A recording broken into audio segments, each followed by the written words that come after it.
Is the international community, particularly US policymakers, aware of Museveni's and his son's General Muhoozi's alleged role in fueling the M23 conflict, especially given Muhoozi's public tweets supporting M23? Because let me first take you here a bit. First, see this extract from the African report. It says, since the resurgence of the M23 rebels in the Eastern Democratic Republic of Congo in 2022, Uganda's President Yoweri Museveni has adopted a moderate approach, while his son, General Muhoozi Kainerugaba, the commander of Uganda's army, has taken a more extreme stance, openly supporting the M23. You heard that very well. Now, of course, here he is. There is the son, General Muhoozi Kainerugaba. Legally and strategically, how can this involvement be exposed and linked to Museveni's broader record of regional destabilization and crimes against humanity? Well, remember, President Trump did not include Museveni in the mediation effort, and for good reason, because Washington knows what Museveni has done. And they know that in part because of all of our communications since the 2021 election, in which we've informed the government of everything that's happened. And remember, just when he left office in his first term, President Trump, just after the shootings in the pre-election meetings and protests in Uganda in 2020, in November 2020, issued a statement through the U.S. Secretary of State condemning what was happening in Uganda. So President Trump is well aware of Museveni and what he does, and that's why he excluded him from mediation, because he knows Museveni is damaged goods. Museveni's days of coming to Washington and posing in the White House are long gone. He still may be someone the U.S. works with militarily, but he's no longer considered a U.S. ally, and he's no longer considered someone the U.S. would ever work with. And President Trump in particular has supported the Ugandan people against this violence. And he did so just when he was leaving office. And that was a very important gesture back in November 2020. So he knows very well who Museveni is and what he's done. And don't forget, JB, we've publicized around the world these human rights abuses. When we filed the ICC complaint, there were headlines all over the world.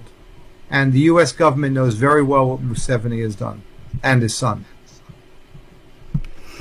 The reason as to why I'm bringing this issue, because the M23 issue, of course, it is a point of interest, not only to Ugandans, but the entire region.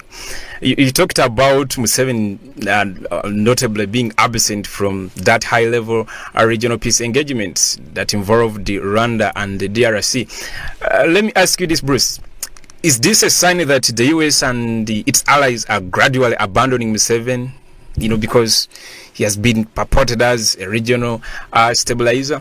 And then also, I want you to expound more on this involvement, because, of course, people know, and of course, the media has tried to paint it clearly in vivid colors how Museveni is involved in the DRC conflict. How can this involvement be exposed and linked to Museveni's broader record of regional destabilization? And can it be also an interest of the ICC? Well, JB, that's a lot of questions. They cover a lot of ground. Let me answer as best I can. Yes. First of all, Museveni is known now to sponsor human rights violations. We have exposed that. The world now knows Museveni and his son especially, Muhoozi, have sponsored human rights violations and committed them. And no democratic country is ever going to involve Museveni again in any serious international efforts. That is over. Those days are gone. Museveni is still there because the U.S. does work with Uganda militarily. But Museveni is no longer a valid international figure, and he will no longer ever be used by any Western country in that way. You know, how you can document his interference in the Congo, that's harder. Mm-hmm. People who live there or live in the north part of Uganda bordering those areas who know can document what they know.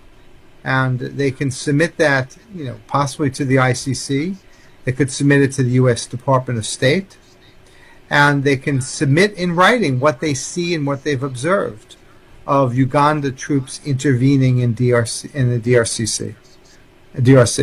And so, you know, the way to do it is to document and get it to outsiders, get it to someone like me, get it to someone like the New York Times, get it to the Guardian, and these things will be publicized.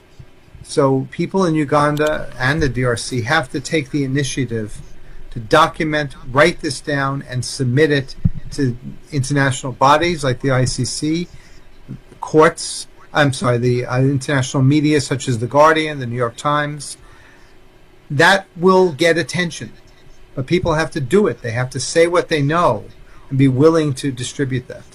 And the attack upon Iran tells us that the U.S. is prioritizing fighting dictators. The Iranian government has been a dictatorship over its people for decades. So I think the U.S. is absolutely committed to taking action. And that's what the attacks on Iran show. That's what the arrest of Venezuela's dictator show. All right, Bruce. And I'll say, JB, that it does tell us that the writing is on the wall for the Musevenis of the world, because the U.S. won't tolerate more of these dictatorships, and Museveni is discredited. And President Trump himself condemned the violence Museveni practiced in November 2020. Let's proceed to something very interesting, because we are talking about human rights and those abusing human rights. There is too much silence, despite